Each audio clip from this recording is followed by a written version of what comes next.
I never thought being 3 minutes late to work would cost me everything. But on that rainy Tuesday morning, my whole world flipped because of a man who cared more about control than people. My name is Jordan. I was 28 years old, living in Chicago, working as a project manager at a mid-sized tech company. On the surface, it looked like a modern startup. There were ping-pong tables, free kombucha in the fridge, and way too many Slack emojis. But under all the perks, it was a place where fear ran deep. My boss, Derek, thrived in that fear. He always wore the same black turtleneck, like some wannabe Steve Jobs. He liked to remind everyone that he was in charge, not with motivation or leadership, but with cold, calculated control. And for some reason, he hated me. Not because I was lazy. I wasn't. I was one of the best performing employees on my team. I met deadlines, delivered results, and earned the respect of my coworkers. But I didn't suck up to him. I didn't laugh at his terrible jokes or pretend he was smarter than he was. And for someone like Derek, that was enough to make me a threat. So when I walked in the office 3 minutes after 9 that morning, soaked from the rain and still catching my breath, I didn't expect to find Derek already waiting at my desk. He just looked at me and said, "Jordan, can I see you in my office?" I followed him, thinking maybe he had a quick reminder or another passive-aggressive comment like he usually did. But once the door closed behind me, he didn't waste time. "We're letting you go," he said. I thought I misheard him. I asked him to repeat it. He said it again. "We're letting you go. This is your third time being late this quarter. Company policy is clear." I told him I'd only been late 3 minutes, that I had worked overtime nearly every week, that I'd saved 2 major projects from falling apart in the last quarter. He didn't care. He said, "Attendance is performance. If you can't show up on time, you can't be trusted to lead." He didn't fire me because I was late. He fired me because he wanted to prove that he could. He wanted it to sting. I packed my things. I didn't cry. I didn't beg. I said goodbye to my team and walked out with my head up. But inside, I was burning. It wasn't about losing the job. I'd get another one. It was about how easily he erased everything I'd worked for. How smug he looked doing it. Like he'd finally won some quiet war he thought we were fighting. At first, I tried to move on. I updated my resume. Called recruiters. But every time I walked past that office building, I felt sick. That's when I decided. I wasn't going to let it go. I didn't want to trash him online or send angry emails. That would be petty. I wanted real revenge. The kind that couldn't be undone. I wanted to expose him for what he really was. I started remembering all the things I'd seen while I worked there. Things that didn't make sense at the time. Like how vendor payments were always delayed at the end of the quarter. How Derek would rewrite timelines and reports to make failed projects look successful. How he once claimed credit for a system redesign that he didn't even understand. But that wasn't enough. So I reached out to people still working at the company. Some of them liked me. Some owed me favors. Over time, they started to talk. One guy from accounting said Derek had access to the company's payroll system, which wasn't normal for someone in his position. Someone from HR told me, off the record, that Derek had once personally blocked a harassment complaint from being investigated. Now I had something. Then, one day, I got an email. No subject line. No name. Just a burner address and one line of text. "I heard what he did to you. You're not the only one. Check this." There was an attachment. A PDF file with screenshots of Slack messages, emails, and internal memos. Derek had been harassing multiple women on the team, making inappropriate jokes, suggesting promotions in exchange for favors. And every time someone tried to speak up, HR shut it down. Now I knew what kind of man he really was. And I wasn't going to stop. I spent 6 weeks building a report. I verified every screenshot, cross-referenced timelines, matched witness statements. I didn't want a rumor. I wanted proof. Then I sent the report anonymously to 3 places. First, to a journalist who specialized in workplace investigations. Second, to the company's board of directors. And third, to a major client who had just signed a multi-million-dollar contract with the company. 5 days later, it exploded. The journalist published a detailed article. The board announced an internal investigation and said there would be a leadership change. The client suspended their contract, pending a full review. And Derek? He vanished. No goodbye email. No farewell post. Just gone. But it didn't stop there. A week later, I got another message from the same burner email. He's trying to spin it, blaming others. He's applying for a new job. Attached is the draft of his resume. I opened it and almost laughed. He'd taken credit for every major success the company had during my time there. Projects I led, initiatives I launched, metrics I personally delivered. I had a choice. Let it go, or finish what I started. I wasn't the type to leave things unfinished. Not this time. Not with someone like Derek. He had already hurt too many people and walked away untouched. That wasn't justice. That was just the system protecting another manipulative man in a suit. I wasn't going to let him rewrite the story again. Not when I had the truth. I started digging into his job search. I had the resume, and with a few creative searches, I figured out which companies he was targeting. Derek wasn't subtle. He liked prestige. He aimed high. So I focused on a handful of firms that matched the job titles he listed in the cities he preferred. One of them stood out. A rising tech startup on the East Coast. They just raised a big round of funding and were hiring aggressively. Their COO had liked Derek's post on LinkedIn the day before he went silent. Coincidence? Maybe. But I didn't think so. I reached out to the company anonymously. Not with an accusation. Not yet.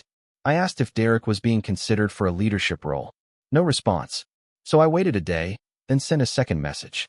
This time, I attached the report. Redacted names. Blacked out emails. Enough to protect the victims, but not enough to protect Derek. I didn't ask them to believe me. I just asked them to investigate before hiring him. 3 days later, the company posted a statement on their careers page. They had paused consideration for an executive hire following concerning information received through anonymous sources. I smiled.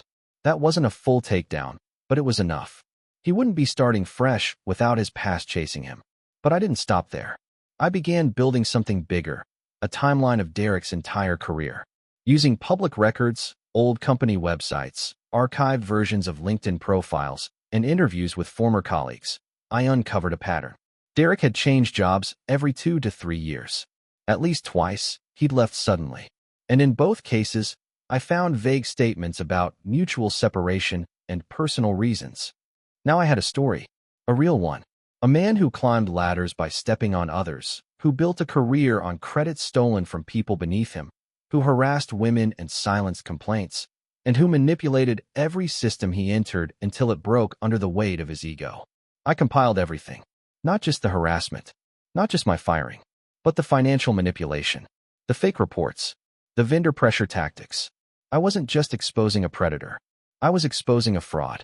The journalist who'd published the first article agreed to do a follow-up. This time, they went deeper. They talked to former co-workers from previous companies. They verified the discrepancies in his resumes. They even found 2 women willing to speak anonymously about past incidents. The second article hit harder than the first. This time, it wasn't just a takedown. It was a pattern, a timeline, a narrative of exploitation, masked by charisma and strategic exits. It went viral again. Bigger this time. Not just in our industry, national tech blogs picked it up. Reddit threads exploded. Twitter dragged him mercilessly. And that's when Derek finally reached out to me. He found my personal email somehow. The message was short. You went too far. You think you won. But you'll regret this. No apology. No ownership. Just a veiled threat. I stared at it for a long time. Then I wrote back one sentence. I regret not doing it sooner. He never replied again. The fallout was brutal for him.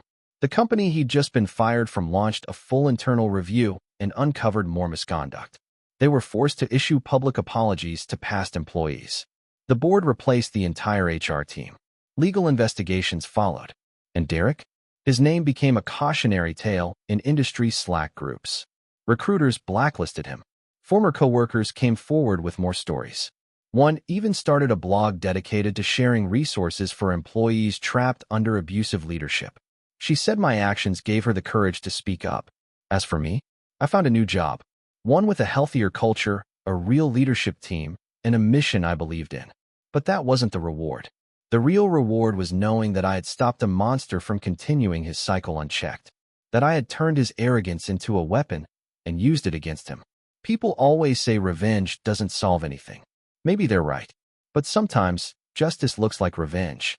And sometimes, the sweetest victory is the one that's delivered silently, with precision, and without mercy. I thought it would feel like a victory.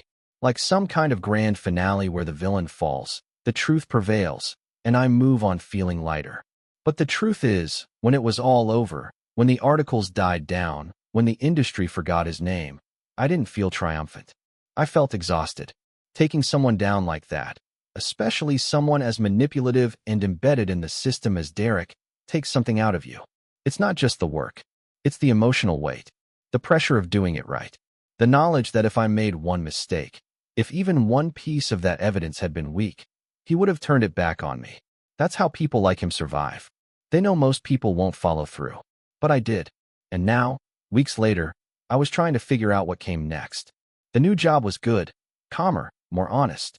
But it felt strange walking into a space where no one knew what I'd just been through. I didn't want to be defined by Derek, but I also couldn't forget what I'd learned from him. One of the most important lessons? Power is quiet. Derek never raised his voice. He never yelled. He controlled with silence, with emails, with HR policies, with tiny humiliations spread out over time. And most people accepted it because it didn't seem bad enough to fight. That's what keeps toxic people safe.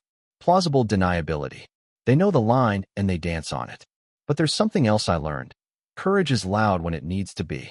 The people who helped me gather evidence, the anonymous sender, the journalist, the woman who started the support blog, they didn't have to get involved.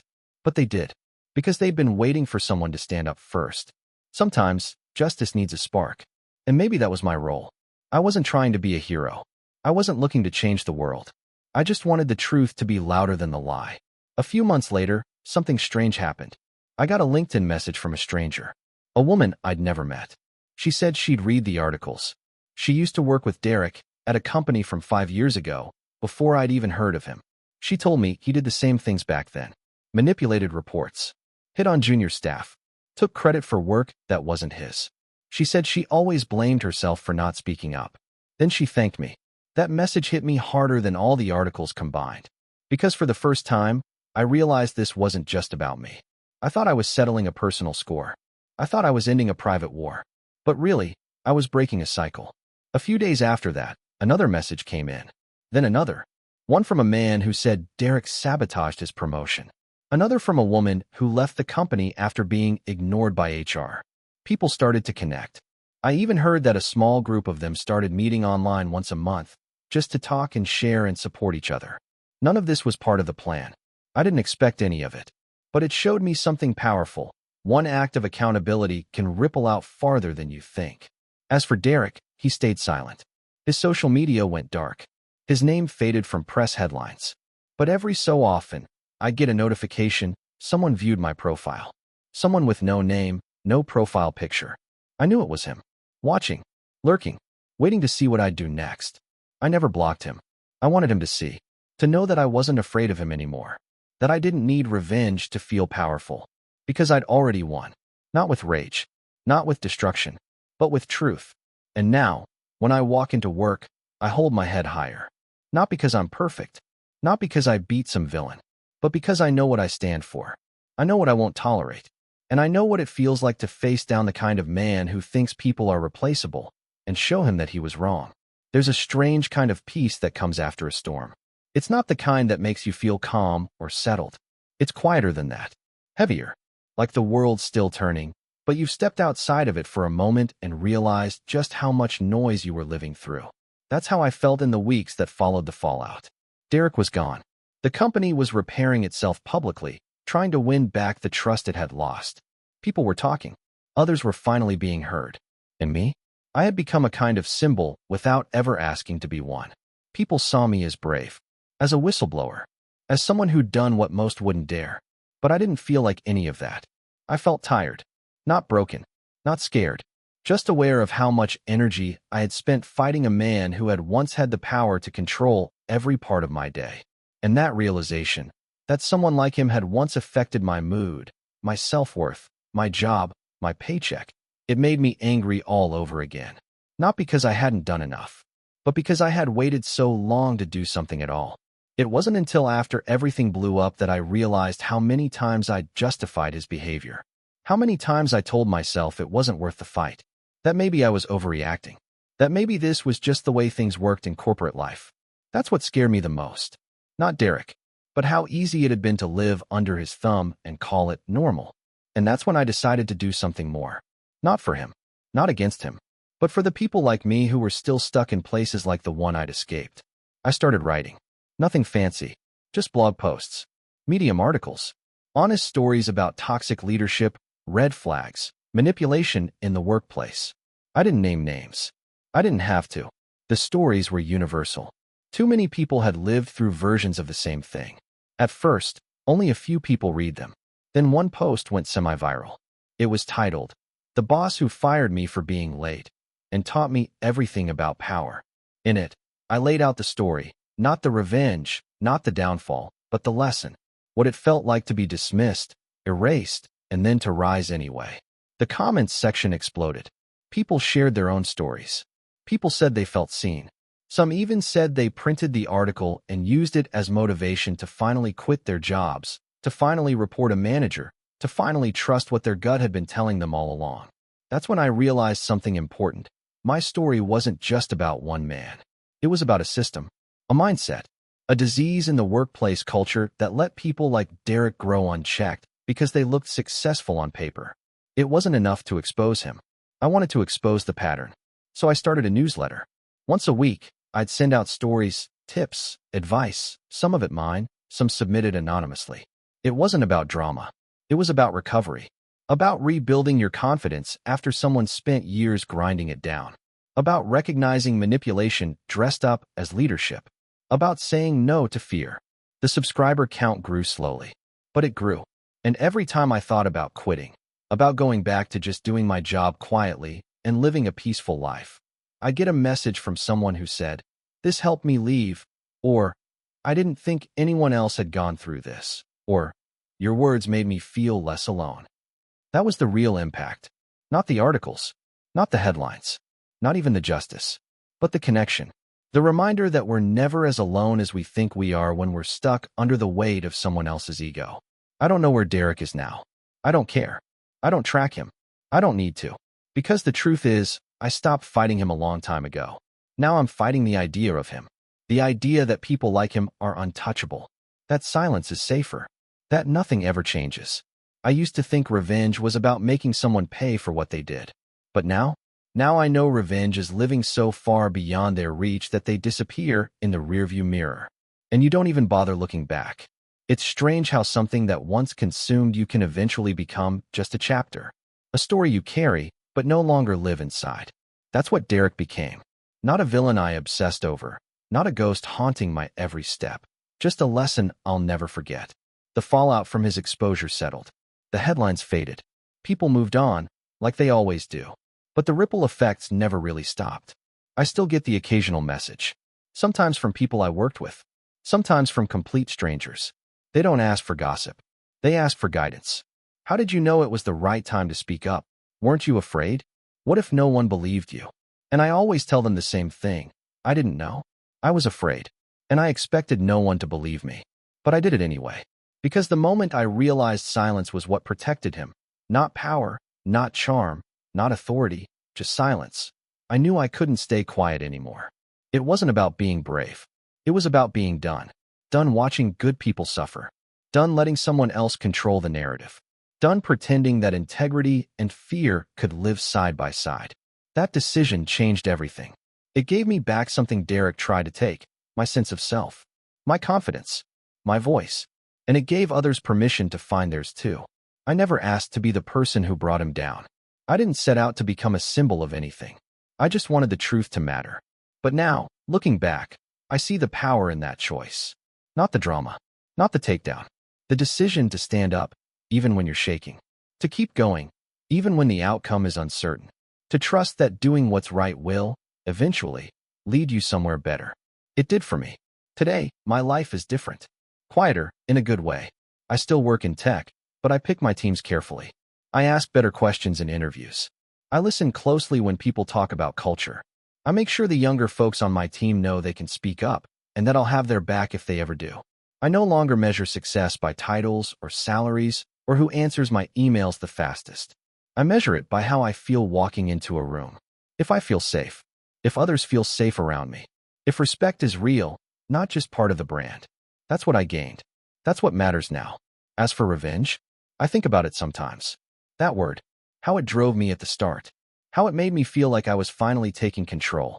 But the further I got from Derek, the more I understood. Revenge is temporary. But truth? Truth builds something that lasts. Derek lost his job, his reputation, his access to power. But I gained something better. Clarity, conviction, and freedom. And if you're listening to this, and you're stuck under someone like him, someone who makes you feel small, invisible, disposable, I want you to know, you're not alone. And you're not powerless. They only win if you stay silent. You don't have to fight like I did. But you can protect your light.